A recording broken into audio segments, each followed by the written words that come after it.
Bueno, gente, muchísimas gracias. La verdad me parece que corresponde empezar esto felicitando y agradeciendo muchísimo a la organización por todo el laburo que han hecho. Está saliendo un evento genial hasta ahora. Pero bueno, ya que los tengo viendo esta placa que dice accesibilidad para los invisibles, empecemos por a qué me refiero con esto, ¿no? Es fácil ver la accesibilidad como algo para usuarios de lectores de pantalla y navegación por teclado, pero hay muchísimas otras condiciones que se nos suelen pasar de largo. Así que, si bien los primeros slides de toda charla suelen estar dedicados al autobombo, a mí me gustaría presentarles a otras personas primero. Ella es María, y a pesar de tener temblores en las manos, la rompe en Data Science. Ahora me pregunto, ¿alguna vez pensaste en la accesibilidad para ella? Este es Juan, y a pesar de ser daltónico, se las arregló para hacer una carrera genial como diseñador gráfico. Pero, ¿vos pensaste cómo él ve tu web? O bueno, este es Facundo, yo soy Facundo, hago frontend y aunque tengo más astigmatismo del que pueden corregir los lentes, siempre me consideré una persona sin discapacidades. Llevo ya un par de décadas en la industria y siempre he sido el pesado que habla de accesibilidad en todos los equipos en los que he estado. Vengo haciendo accesibilidad desde antes de que inventaran ese acrónimo horrible de A11Y y haciendo UX desde antes de que inventaran el término UX. O sea, más o menos cuando los dinosaurios andaban por la Tierra y la chica empezaba con sus almuerzos. Así que ahí estaba yo todo tan feliz por tener tantos tildes verdes en todos los tests automatizados de accesibilidad y resultó que estaba completamente equivocado. Siempre vi la accesibilidad como un esfuerzo extra, como algo que hacemos los desarrolladores para incluir a las personas con capacidades limitadas. Hasta que un día la vida me dio un cachetazo de esos de reacción a Flanders. De repente me encontré del otro lado, sufriendo una discapacidad temporal, para colmo una que nunca había tenido en cuenta. Un día, como cualquier otro, estaba volviendo a casa después de correr, cuando sentí algo raro, ¿viste? Como un pitido en el oído y como que las cosas estaban más lejos de golpe, como que se estiraba mi percepción de la profundidad. Pensé que me había repasado de ejercicio, así que no le di mucha más bola que eso. Pensé que era algo que comiendo y tomando algo y descansando un ratito se me iba a pasar.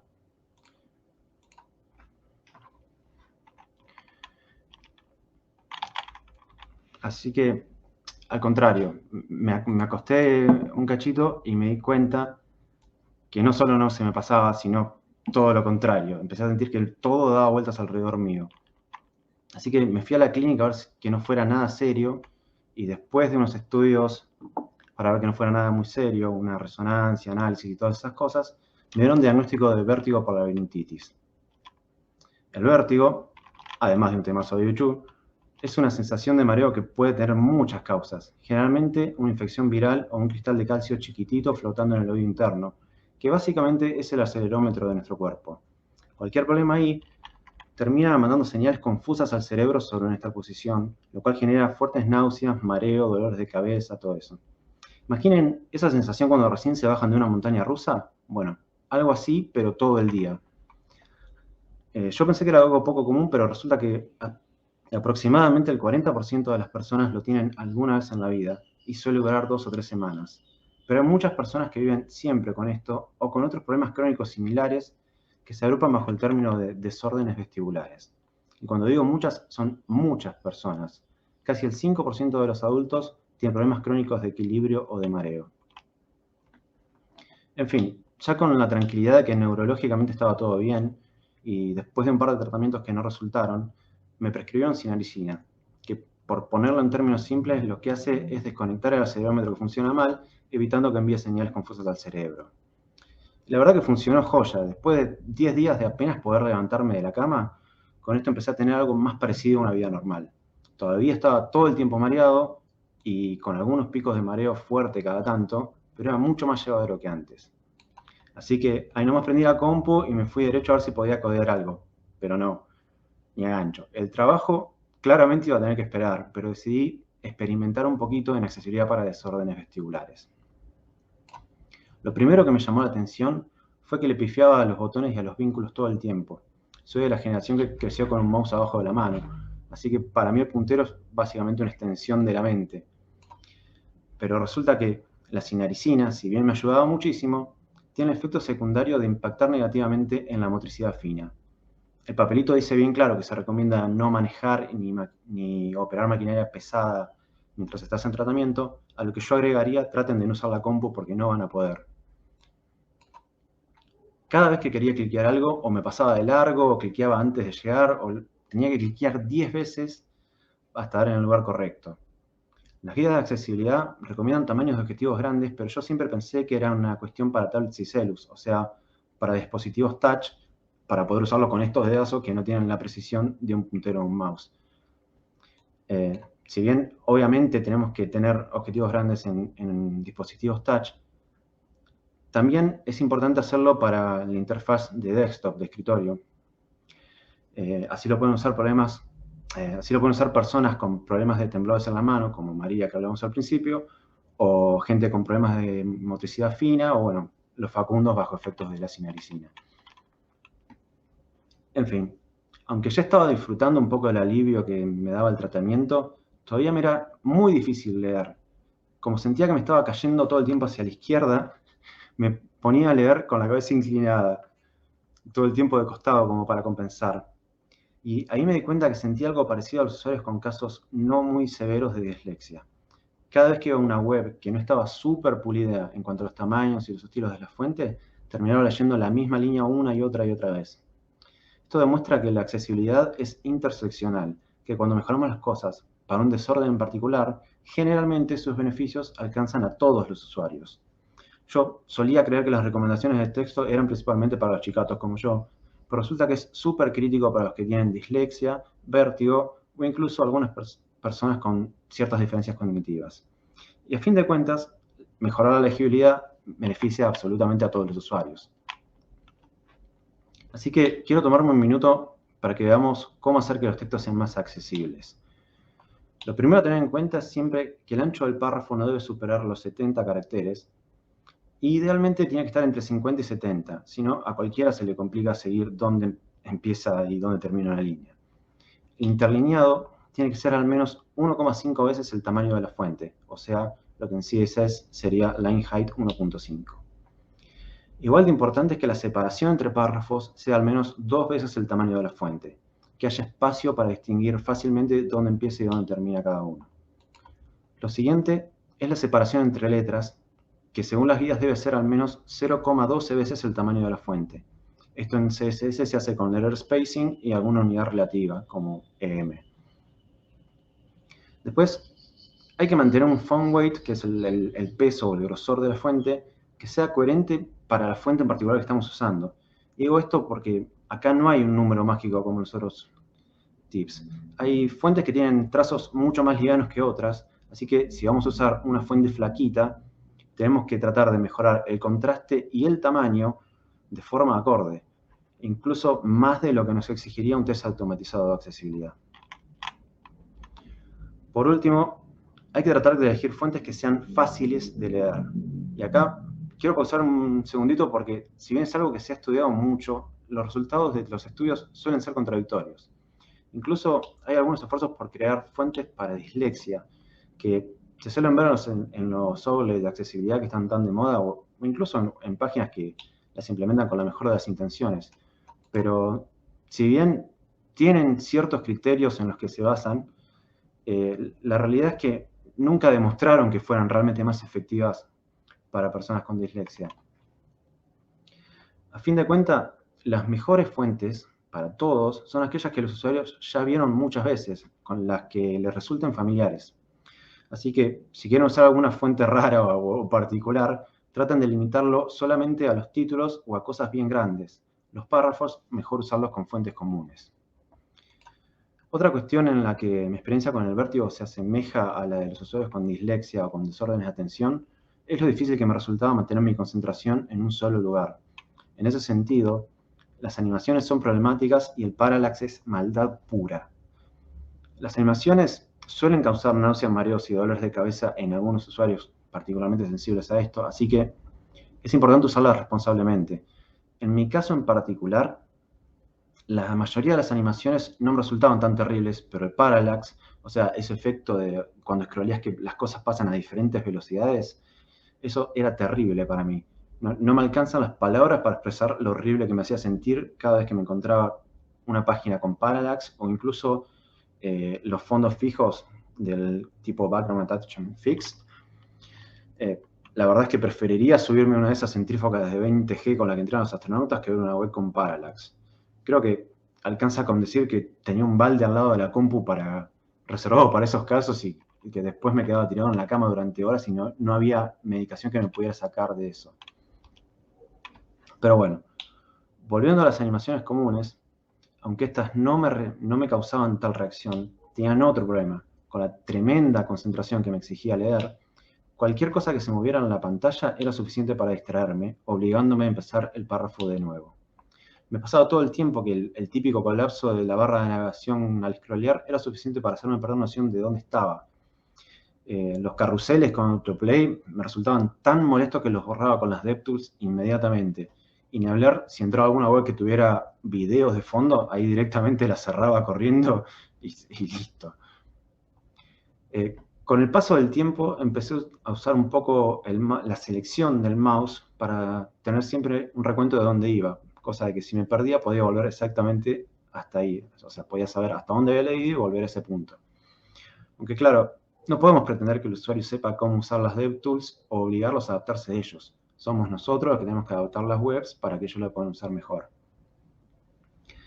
Las recomendaciones de accesibilidad sobre animaciones siempre han sido poder desactivarlas, pausarlas o ocultarlas. Y aunque esto no existía hace apenas 2 años cuando me pasó todo esto, en la actualidad podemos incluso usar el query prefers reduce motion para desactivar las animaciones para los usuarios que así lo desean. Lo bueno es que es súper fácil de implementar en cualquier codebase con lo que yo llamo el método masazo, desactivar por completo cualquier animación. Si vemos el código estamos apuntando a las pantallas que tengan elegido reducir el movimiento o que tengan una tasa de refresco baja, que es la parte de Updated Slow, que es otra media query nueva. Y entonces llevamos toda animación o transición inmediatamente a su estado final. Claro que setear Animation y Transition None sería incluso más fácil, pero muchas veces las animaciones las implementamos de modo que empiezan siendo invisibles, por ejemplo, que están afuera de la pantalla y se deslizan hacia adentro. Así que si ponemos Animation None, nunca vamos a ver el contenido.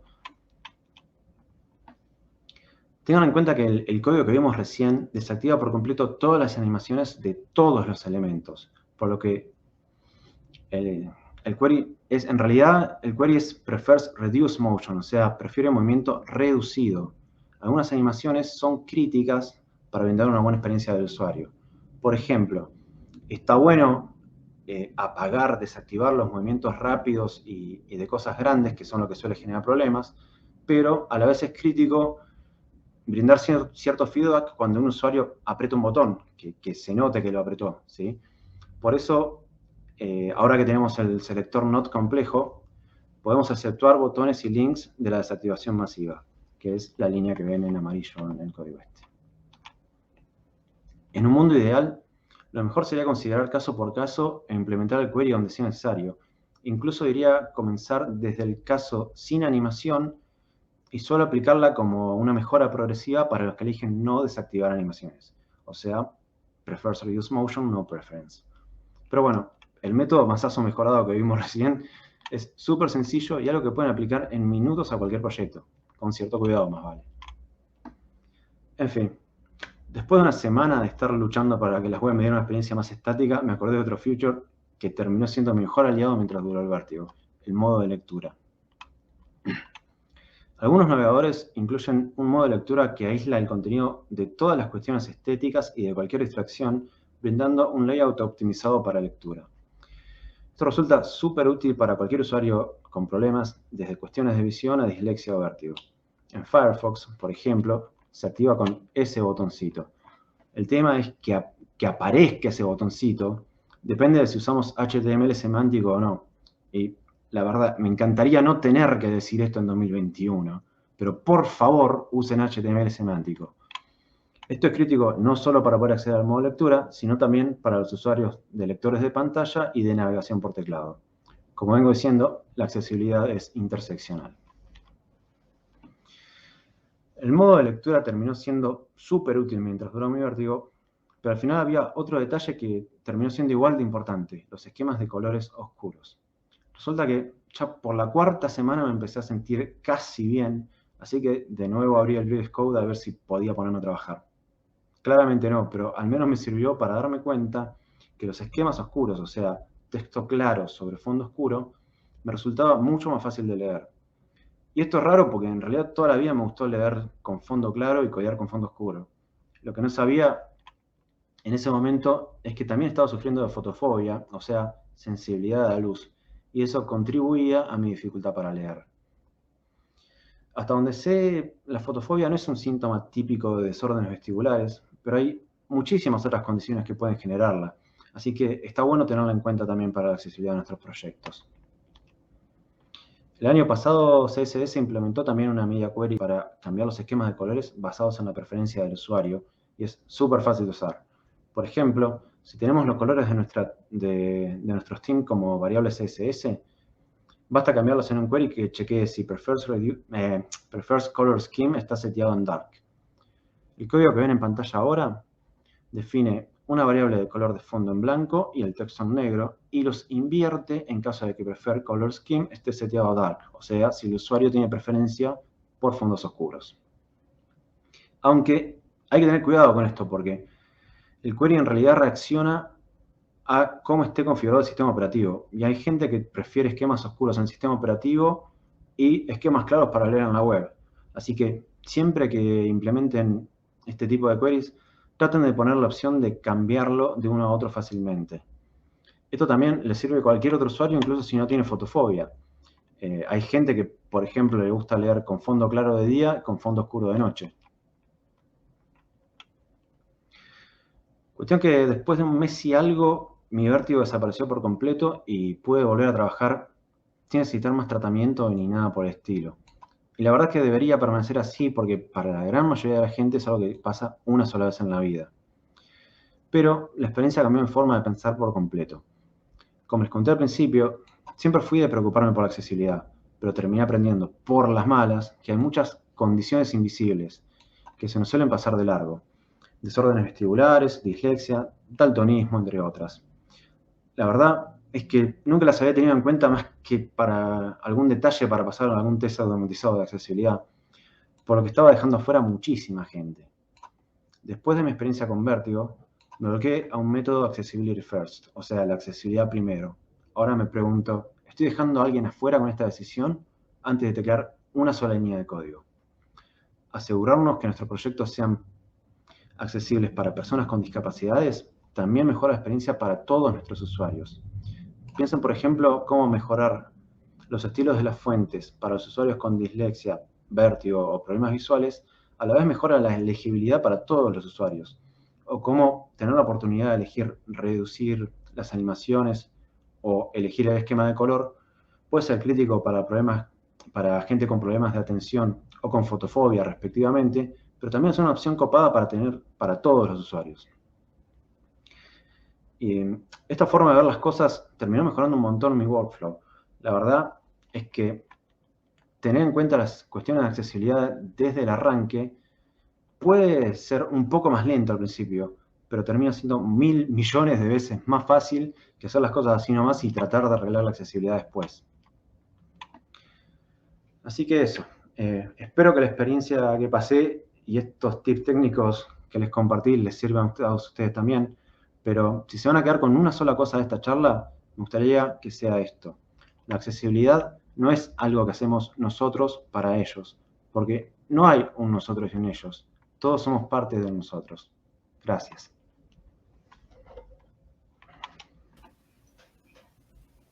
Perfecto, Facu.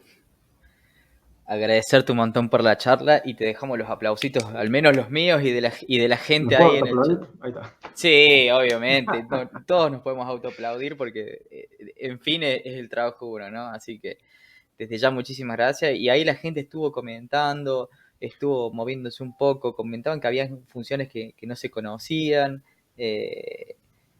Si querés, vamos leyendo algunos acá, Bueno. vamos poniendo en pantalla. Pablo Marino nos dice que hacer una web accesible en principio es algo tan sencillo como colocar un texto en la propiedad alt de la etiqueta IMG en HTML, o usar el tamaño rem en vez de usar píxeles, por ejemplo. Sí, hay muchas cosas de eso que hasta eso se suele pasar de largo. Yo he trabajado en proyectos donde he visto muchas cosas que eran lo que llaman no hanging fruit, ¿viste? Las cosas que son muy fáciles de arreglar y que vos decís, ¿por qué no hicieron esto? Bueno, hay muchas cosas que, como dice él, son sencillas y ayudan mucho. También, por algo expertos en accesibilidad, porque hay cuestiones que son bastante más complicadas de arreglar. Hay algunas excepciones en algunos navegadores, generalmente en Safari, o cosas así. O sea, no es que la accesibilidad es algo muy, muy fácil, pero sí hay cuestiones fáciles como lo que acabamos de ver, que la podemos implementar rapidísimo. Acá hay otro de los comentarios. Bueno, comentaban del Parallax, si no me equivoco. Oh, Tan popular el Parallax. Hay muchas cosas a no tener te en das cuenta y no en se serio. piensa en el momento. En serio, no se dan una idea de lo espantoso que es el Parallax para una persona que tiene vértigo. Es lo peor que le Tal puedes cual. hacer, realmente. A ver, si van a usar Parallax, primero que nada traten de hacerlo con el query de Prefers Reduce Motion para no mostrárselo a usuarios que ya lo tienen definido así. Pero traten de hacerlo natural y en cosas, por ejemplo, si lo hacen en un header, o en el giro, o como le llamen a la imagen que está arriba del todo en la página, por ahí no es tan terrible como si lo hacen después más abajo, ¿sí? Algo que pasa así al principio y se va rapidito, ya fue, pero si todo el tiempo las cosas te están moviendo a distintas velocidades, es terrible. Es que la verdad es, de toda la experiencia con Vértigo, lo peor de todo fue el Parallax.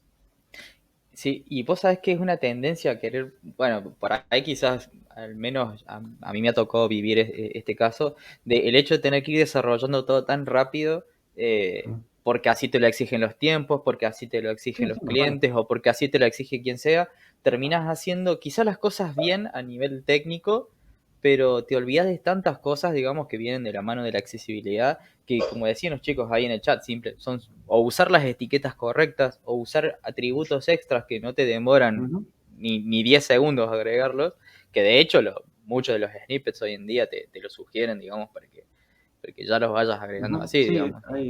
hay linters de accesibilidad ya incluso, o sea, cosas que mientras estás codeando te dicen, che, te estás olvidando de esto, ¿viste? Eso está bueno tenerlo en el mismo editor de texto que estamos usando para programar, o incluso, no sé si alguien trabajó con Svelte, por ejemplo, cuando compilás Svelte, en la misma consola te tira todos los errores de accesibilidad que fue detectando.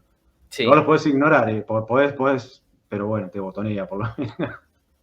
Mira, por ejemplo, acá Matías nos cuenta, bueno, que excelente charla y que era uno de los que animaban todo con Animation Tools. Así que Y ahora sí, lo va es a que pensar un poco más.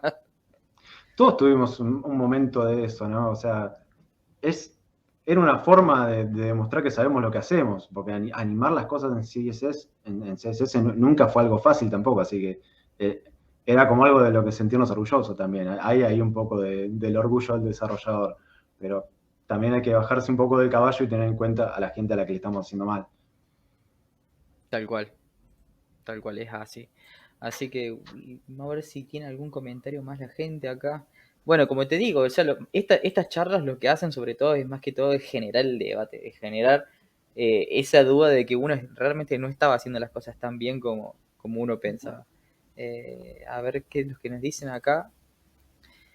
Excelente, llegó un poco tarde, la verdad me doy cuenta de que no suelo estar muy pendiente de la accesibilidad, a veces me enfoco en otras cosas que me quitan mucho tiempo, pero ahora veo mi error. Y sí, Bueno, un poco por eso están estas charlas. para algo sirvió la charla justamente. Tal cual, yo ahora que estoy No, viendo el no, juego también creo que tiene varias cosas de accesibilidad que, no. que no quiero ahondar ahora, ¿Qué vamos a pero hacer? bueno, pronto se irán puliendo. Pero bueno, Bastante han trabajado, che, sí. tal cual, tal cual. A ver, hay que también capacitar a los clientes. Nos ha pasado que el cliente no le importa y es un must hoy en día. Es cierto eso, no lo había visto desde el Sí, punto de vista del cliente. yo en particular me pasó con un cliente que vendía autos, ¿sí? Una empresa que vendía autos, y que un día le digo, che, esta página es inaccesible para la gente ciega, y me dice, pero los ciegos no manejan. Y digo, bueno, puede que le quiera comprar el auto a un familiar o lo que sea. Además, en realidad, viste que la plata hace al mundo andar. A fin de cuentas, en ese momento era algo como muy crítico para el posicionamiento en buscadores. En cierto modo lo sigue siendo también. Así que si no los pueden convencer con el argumento humano, traten de convencerlos con el Y argumento sí, económico, que ahí agarran seguro. va por un lado o por el otro, pero ya es importante en estos tiempos, digamos, tener en cuenta esto para no solo posicionar su sitio, sino por la importancia que tiene también. Eh, la verdad que uno se pasa por ahí el tema de que personas ciegas, personas con distintas discapacidades, con problemas en la vista, puedan estar queriendo acceder a una web y le estamos complicando la vida por ahí con cosas, con pequeñeces. Ujú. Así que, bueno, Facu, viendo que no hay muchos más comentarios y preguntas, yo dejarte mi agradecimiento, mis aplausos, ahí la gente también te estuvo aplaudiendo un montón. Y Bueno. no sé si querés contarnos, mira, acá ya tenemos a gente en el backstage que te está aplaudiendo también. Y nada, no sé si querés decir algo, si querés comentar a la gente dónde te pueden encontrar, también por si quieren seguirte o dejarte algún comentario. Bueno, el que quiera agregarme en LinkedIn, ya saben mi nombre, Facundo Corradini.